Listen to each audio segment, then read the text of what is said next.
दी, हम लेके आइल बानी आज रौरा सब खातिर बहुत ही पुराना जमाना के ई गीत हटे।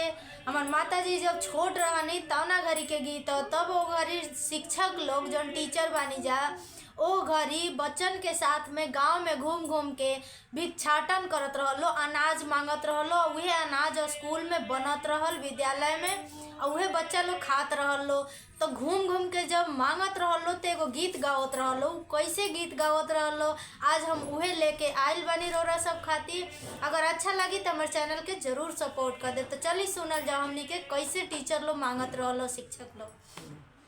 खेलत खेलत एगो कौड़ी पाया, ऊ कौड़ी गंगा में डाल, ऊ गंगा मैया बाल दिया, ऊ बाल गोड़ी निया बेचारी भूजा दिया, ऊ भूजा चरवाहा लिया, चरवाहा बेचारा घास दिया, ऊ घास गैया लाई, गैया बेचारी दूध दिया, दूध मोर पिया, मोर बेचारा पंख दिया, ऊ पंख राजा लिया, राजा बेचारा घोड़ा दिया, ऊ घोड़ा पर बैठे राजपूत दलान के चमचम छुरी, थर थर कांपे जमुनापुरी से आए में मार दिया तो साला तीन। तो ई रहल हटे ओ जमाना के गीत। आप सबके कैसन लागल हटे जरूर हमरा के कमेंट में बताइब जा। जय माता दी।